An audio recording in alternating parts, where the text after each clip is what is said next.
We're very interested today, and we feel very honored and slightly awkward to be talking about the Highway of Tears, in that the Highway of Tears, of course, I've lived here now 20 years and everybody knows about it, everybody's talked about it. So it's something everybody does talk about and everybody should talk about and think about.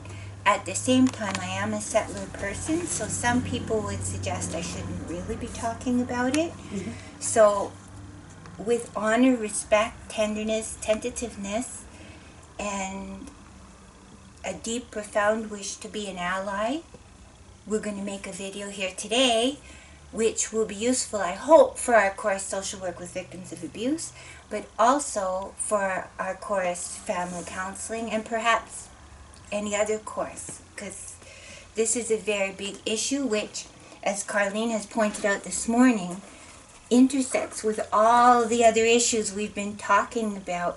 So just to throw out a quick list of what that is poverty, northern and rural issues, patriarchy, racism, classism, sexism, homophobia, all of those, disability and ability issues.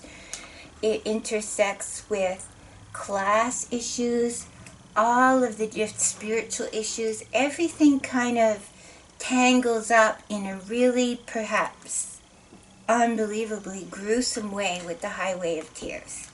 It's literally where boots hit the ground or tires hit the road, mm-hmm. in terms of all of them tangling up and hitting an ugly bottom, which has had the consequence of Indigenous women going missing, being murdered, being traumatized, because we hear all the time about the women who went missing or the women who died.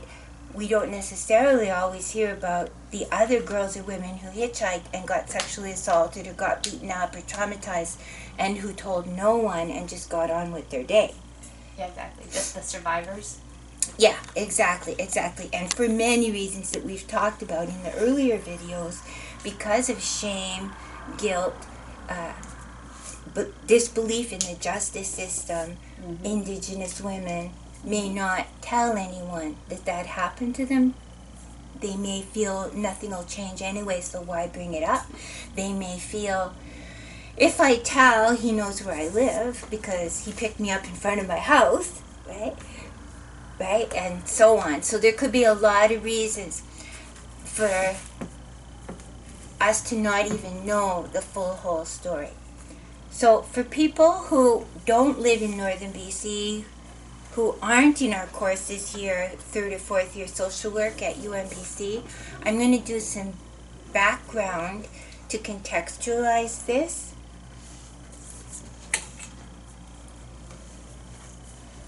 There are large geographical distances between many communities here in the north. Some of these communities are not even quite communities, 6 people who live in 6 different houses on a stretch of highway, yeah. Or down a road and down another road and another road. As someone who's grown up rural and isolated and in a violent family, well, a family where my father was violent, I have a very deep intuitive sense of how that isolation can feel, and I have a practical sense of the day-to-day of it, that you want to go to the doctor, but there's only a bus twice a week. And if you go to that doctor's appointment, you may have to hang around in town for 9 hours till the bus comes back. Or the bus may not even come back that very same day. You might have to wait till the next day. So where do you stay overnight? And depending on where you live, do you have to go to the doctor? Does the doctor have to come to you? Do you have to fight everyone else in your community just to get to see the doctor? Precisely. So doctor's appointments, dentist appointment, optometrist appointment, just to go shopping for certain kinds of supplies because there may be no store anywhere near you. There may be to get school books, to get boots for your kids. If you require specialized care. Yes, all of these things are very profound and unavoidable reasons for maybe hitchhiking to get into town. I want to say that really loud and clear because some people would say, well, just don't hitchhike and you'll be safe. Well, you have no options really when you live in these kind of contexts and you don't have money for a car and or you don't have a driver's license. So you end up hitchhiking. So we want to right off the top put the most obvious structural change would be that the provincial government would see this as a necessary resource, a bus. Maybe a small shuttle bus kind of thing that goes 3 times a day, 4 times a day from this place to that place to this place, that would be free or very affordable. Mm-hmm. That would be the structural change we're dreaming of, among many other things. We also want to say right out loud that whether you hitchhike or not, and whether you're hitchhiking for a substantive reason or not, no one has the right to pick you up with their car and do bad things to you. Mm-hmm. They are being vicious, cruel, exploitive, patriarchal, racist, oppressive, all these things. Because again, people will say those 1,001 big lies that Carlene and I have been talking about of, oh well, if you didn't want to have sex with him, why did you get in his car? You knew that if you hitchhiked, that would happen to you. No. Yeah, all these girls got assaulted previously. You should have known that you could have been one of them. Right. Logically. Right.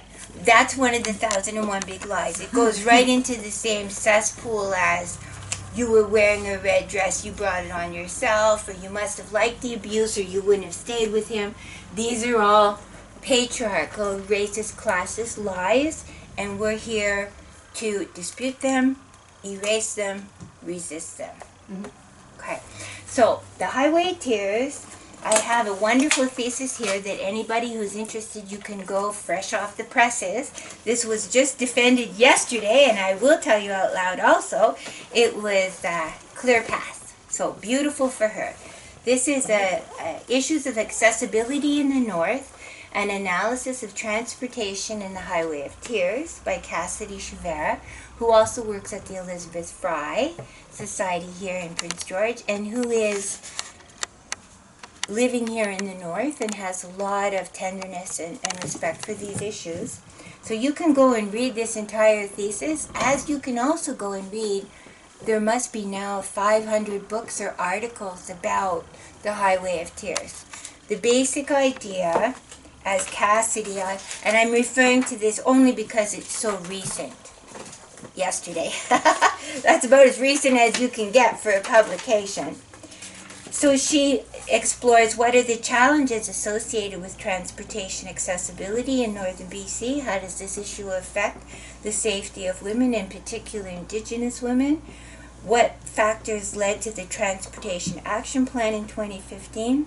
And I'm going to link this too with the Missing and Murdered Women report. There's been so many of these reports. It's not as if we don't know, right? So she makes the case in here that this problem could be solved, a decision could be made very quickly if powers that be wanted to make a decision and make it a required resource. Just like we have highways, we have stoplights, we have sewer and water services, we have fire people, we have police people. We have structures in our world that are meant there to create safety for all of us. And there was already an inquiry into this. We're just not seeing the implementation of it. Yes, the implementation is where so many of these issues get stuck.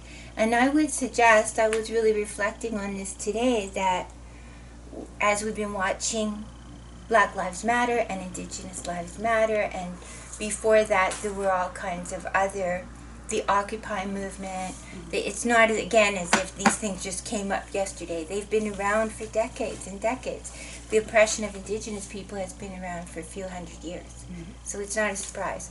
What it is that people in positions of power and authority are choosing to not respond in effective ways.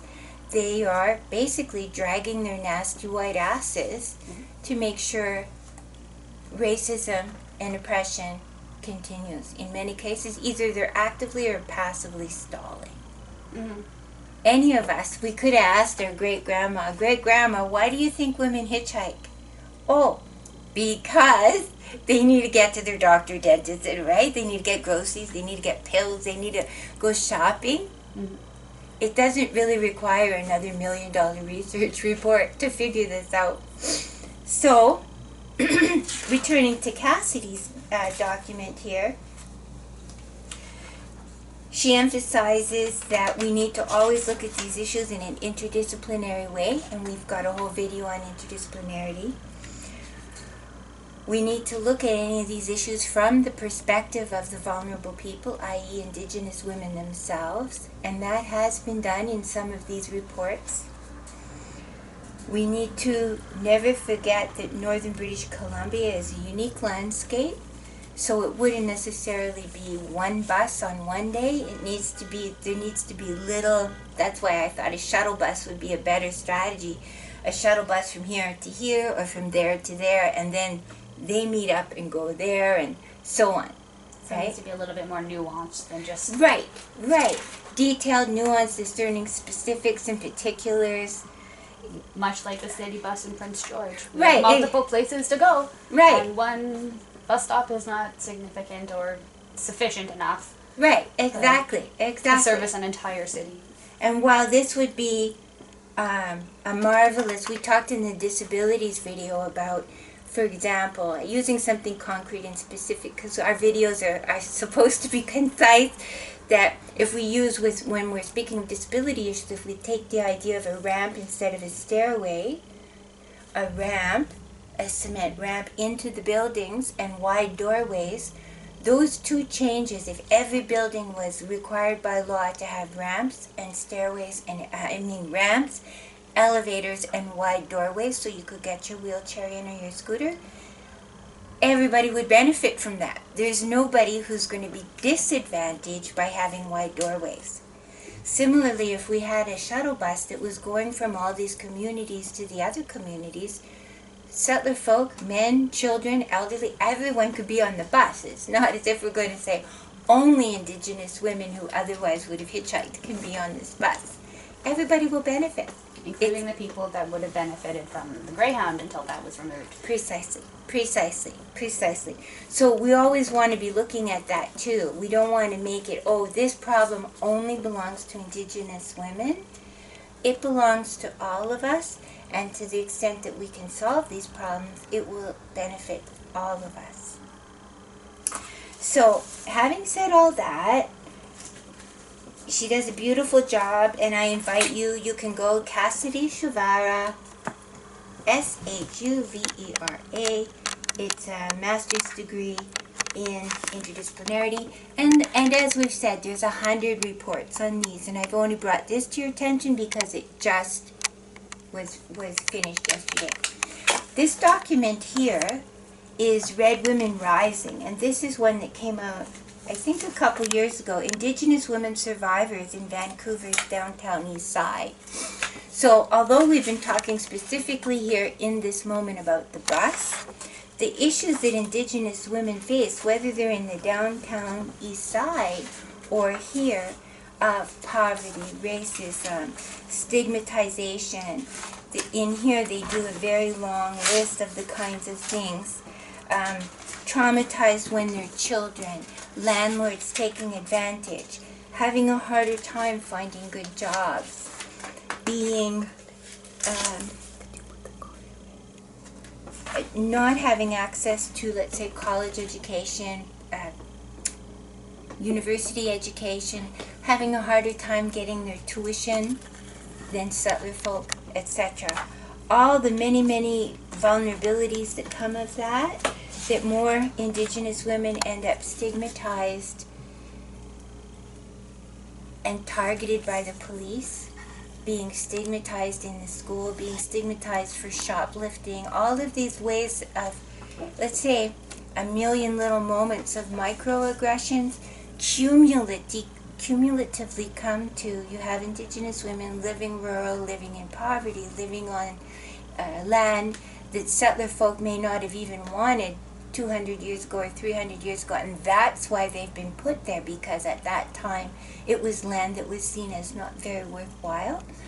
And now, as more and more Indigenous people are saying, hey, give us what our land is worth, give us the rights you promised us when you made treaties with us, finish our treaties, give us the respect and dignity, make sure there's a Indigenous representation on equal or more proportion on the police department, universities, the college, the high school, the grade school, every single sector of society, and Indigenous women will be uplifted, and then they won't be as vulnerable to having to hitchhike because they will have a driver's license, they will have a car, they will have a home, they will have money, they will have dignity, etc. Yep. Right?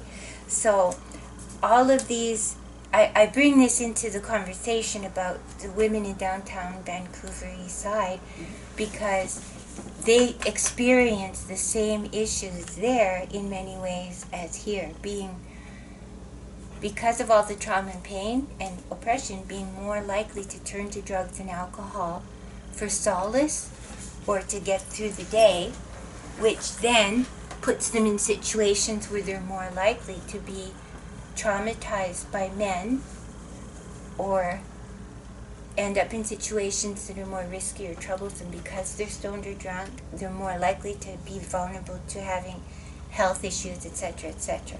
Right? It's very, very important with these stories to not just settle for the bus. But be careful what you ask for and dream about because you might get it. We don't want to say, oh, if you created some shuttle buses, everything is equal now for Indigenous women. It's not that simple, but that's one of the most basic, obvious, fundamental, structural things that we need to change. Now, I'm kind of delighted about this right here. This book is from Helen Knott, Knott. She's a social work student at UNBC. My belief is she's just finishing this year. And I'll read a little bit of the back and you'll see how it links to what we're talking about. It's called In My Own Moccasins. The story goes dark and then darker. We live in an era where Indigenous women routinely go missing. Our youth are killed and disposed of like trash, and the road to justice doesn't seem to run through the res. Knott's journey is familiar, filled with the fallout of residential school, racial injustice, alcoholism, drugs, and despair. But she skillfully draws us along and opens up her life, her family, and her communities to show us a way forward. It's the best kind of memoir, clear-eyed, generous, and glorious. Bear witness to the emergence of one of the most powerful voices of her generation. And she's a social worker, almost, or maybe she is. Maybe she's about to enter her master's program, I'm not sure. That quote was from Eden Robinson, who's another wonderful Indigenous author here in BC. And here's another quote from the back of the book from Leanne Betta Samasa K. Simpson. Helen Knott speaks truth to the experience of Indigenous women living through the violence of colonized spaces, and she does so with grace, beauty, and a ferocity that makes us feel proud. So In My Moccasins, you could say, is kind of a first-hand or on the micro level story of what it means to be Indigenous women. And she, in her story, talks about what, as I was reading it, and it's a recent publication, by the way, too, that's another reason to bring it up now, that one thing leads to another, which leads to another, which leads to another. It's difficult to untangle these things. So that the word interdisciplinarity and also looking at the whole life cycle and polyvocality and looking at how everything tangles up.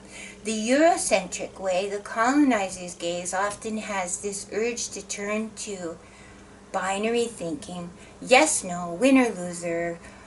We tend to have been socialized to think of A, B, C, D, 1, 2, 3, 4.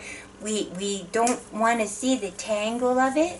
We don't want to think in these sort of messy, smooshed up, kind of like the colors in my colleague's shirt here.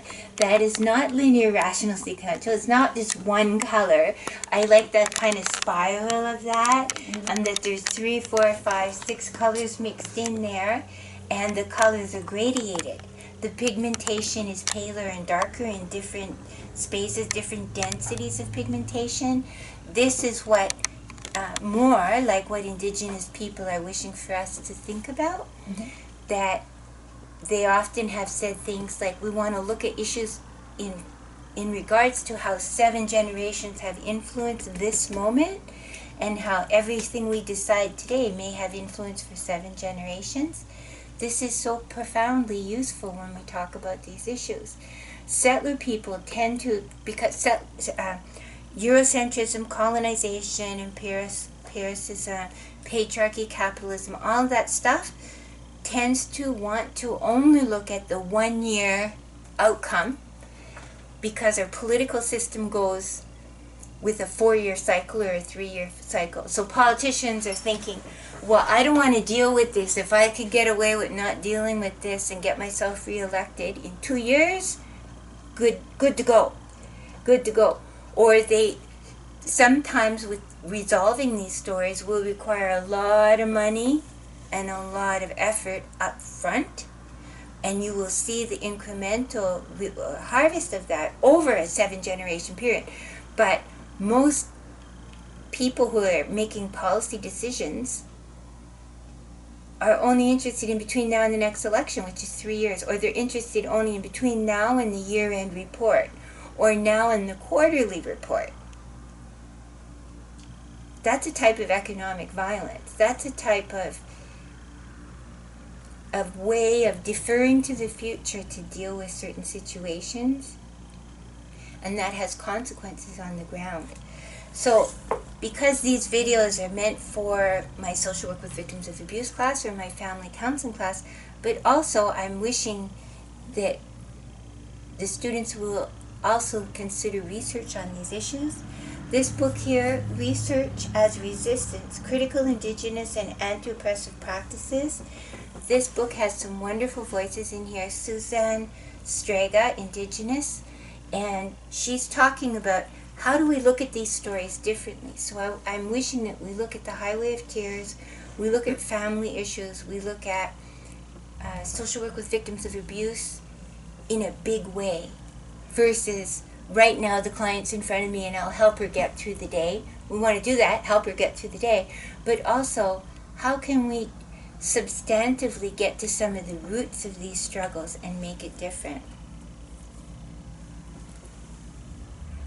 So the back of this book here, intended as a senior undergraduate and graduate text, Research as Resistance brings together the theory and practice of critical, indigenous, and anti-oppressive approaches to social science.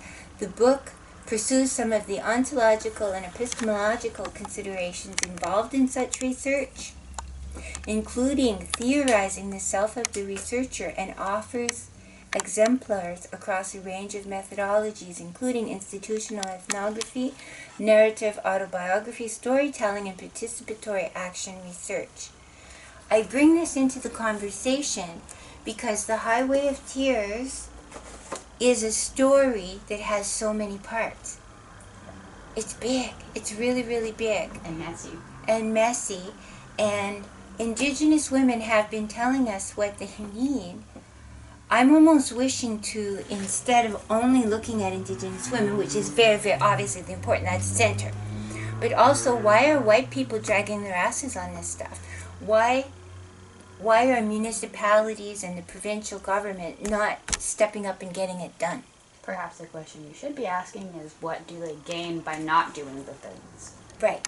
What's in it for them to resist passively or aggressively? Kind of flipping it, which is, as a settler person, that's part of my wish and my role, is to reflect on white shame, white guilt, white benefit. So many of these White stereotypes. White stereotypes, white continuums. What are we still benefiting by not solving this problem? How is it, and how is our thinking sort of shabby that we say, for example, this, again, many settler folk have been socialized, this isn't my problem. In a capitalist, patriarchal, colonial world, that's not my problem, right? Just get a job, buy a car, learn to drive it, drive around, don't bug me. That's your problem. Rather than we are all in this together, which is more of a collectivist way of thinking. We all want to care for our citizens. This is where we should start. Mm-hmm. That should be the meaning of government. Government whether it's municipal, provincial, federal, should be about how can we take the resources of our whole nation, our whole province, our whole community, and help distribute them in a way that everybody gets to maximize their potential. Everybody gets to contribute. How is it that we have people on reserves who may not have clean water or a safe house when the federal government is responsible for that, and they know they're responsible for that? And meanwhile, we have other people who disproportionately are white, Canadian-born, Anglo, heterosexual, mainstream, da-da-da-da-da, who have 6-bedroom houses and they have 5 cars, or they have so much, and they don't share. On a related note, interesting that a previous dean from the UNBC, Dr. John Young, right now has been the executive director, I believe was his title, of the Canadian Human Rights Institute Museum in Winnipeg. It's just on the news today, and he's been forced to resign because of racism and sexism and not respecting human rights. And we've been pondering this morning, how is it that so often the people who get in these positions of power, that should have been the executive director of the Human Rights Museum in Winnipeg, should be an Indigenous woman. Yeah. How has it evolved that it's a white, Anglo, Canadian-born, heterosexual, mainstream man, able-bodied? How did he end up being that role when, of course, it should be an Indigenous woman, or maybe one of the other oppressed communities in our nation? Yeah. At this point, even an Indigenous man, please. He's not even an artist. He's not even an artist. No. He was here for a few years while I was here. So, another book that I'll draw to your attention that I think is really, really relevant to the Highway of Tears, Decolonizing Methodologies, Research in Indigenous People, Linda Taha-Weissman. She's so well respected and admired, and invites us to the summary at the back of this book, to decolonize, the ways in which academic research has been implicated in the throes of imperialism remains a painful memory. This essential volume explores the ways in which imperialism is embedded in disciplines of knowledge and argues that the decolonization of research methods will help reclaim control over Indigenous ways of knowing and being. Indigenous ways of knowing and being. I'm waiting for UNBC to have an Indigenous president, and Indigenous deans, Indigenous chairs of the departments. I'm wishing for the Premier of BC to be Indigenous. If that was so, if the Chief of Police in BC was an Indigenous woman, I would bet she would have sorted out this Highway of Tears situation long ago. Why can't we just take like a chief and put them through the police training, because it's only 6 months anyways? And if that's sufficient enough to enforce the law, then that's got to be enough for him to follow it. So you're pointing at the structures themselves could create more openness for Indigenous people or other oppressed groups, but because we're talking about the Highway of Tears today, that we wish for them to be kind of self-determined. Right, for them to be in all the places where their well-being can be protected. Settler folk will never fully understand or fully know the best solutions for Indigenous folk. Similar to, we would not want a group of men, although it happens all the time in America, we would not want a group of white men to be in charge of all the issues around women's around abortion, birth control. We would not want only men in the room when you're talking about women's health. And that still is sometimes the situation, is that Indigenous women are not represented in those places. So that's why I opened this video, Carlene and I being settler folk. We need to recognize our blind spots, recognize the privileges we have, try and use our guilt and shame about all these issues to be allies, and sometimes to step out of the center and say, what can we do? How can we get out of the way or step up, or just tell us what to do? And there have been more than one reports now from Indigenous women talking about what they want. And it isn't just the shuttle bus, but that would be one of the things. They also would want, anytime they come forward to the police departments and say someone sexually abused me, someone sexually harassed me, that those situations be investigated substantively and unrelentingly until the perpetrator is held accountable and until future perpetrators are blocked before they can do bad things. And we can never ever forget that we are in northern BC, where Judge Ramsey was sexually abusing Indigenous and settler girls, but more numerically Indigenous girls who came before him in the courts. And apparently that went on for 9 or 10 years that we know of before he was stopped. We know there's been more than one, and many actually, cases where Indigenous women have said police themselves have sexually assaulted, sexually harassed, sexually abused Indigenous women. So all of these layers need to change in terms of the Highway of Tears.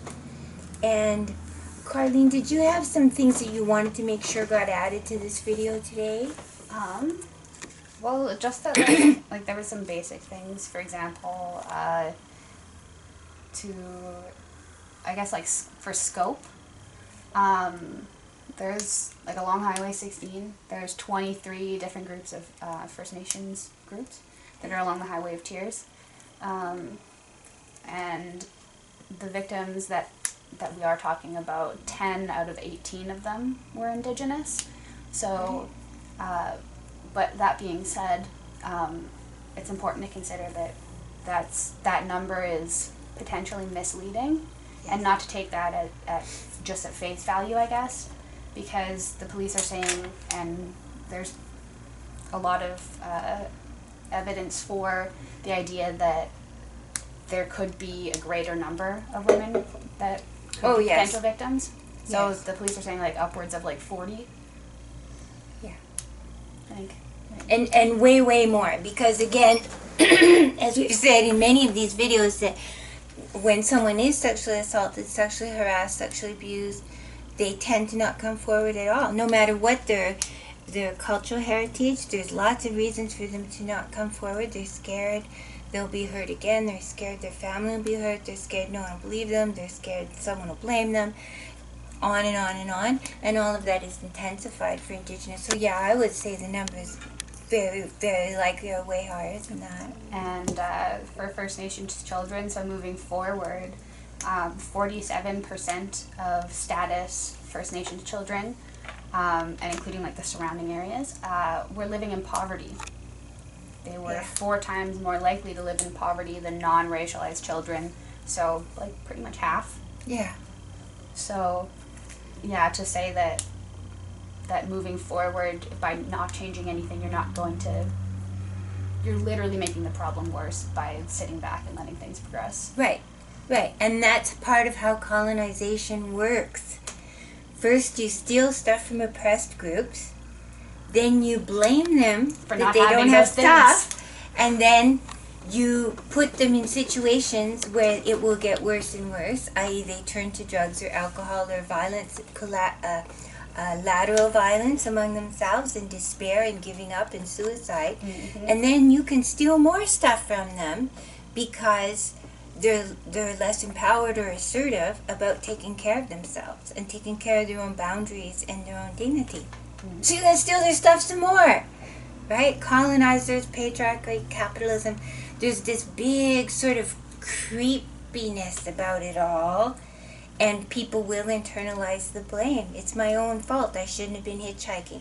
It's my own fault. Half the people I know, if you were Indigenous and you grew up in a rural environment, you might say, half the people I know are poor, and maybe that's just a thing. Like they can accept it and blame themselves, blame their own family, and we wish them to not do that. Look up, look way up.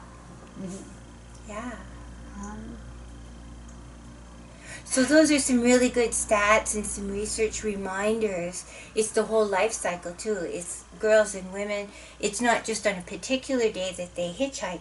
It's over their whole life cycle. If there's no bus and no way to get into town when you're 10 years old, 15, 25, 35, 65, exactly. It's you start the whole out life behind cycle. And then it just progresses from there like a domino effect. Yes. Yes, yes. So the story of their lives is rigged. We're not all beginning with the same equal playing field, which is one of the 1,001 big lies, right? We're all born equal. Just pull up your bootstraps, get a good education, get a job, have a happy life. That's a big lie. Many of us, and particularly Indigenous people in rural and remote communities on reserves, are the game is stacked against them from the day they're born till the day they die. It's just a whole bunch of trickery and exploitation that we're implicated in as settler folk. Mm-hmm. So the shame or the guilt of being white is useless. It's just pointless unless you engage in being actively anti-racist, saying something, commenting, stepping up, doing the right thing, asking questions through your whole life cycle. Not just on Indigenous Day once a year or on Canada Day once a year, all the time, looking around and saying, who's not at the table and why aren't they here? So there's many, many more things to say about the Highway of Tears, but it's one of the, as a minimal, anyone graduating with a Bachelor in Social Work in Northern BC, you need to understand the Highway of Tears story. You need to understand Judge Ramsey, the Mooney case. You need to understand how there's been waves of poverty and oppression here in the North. And each time you look at an issue, look also always at the flip side. Who benefits? When we think of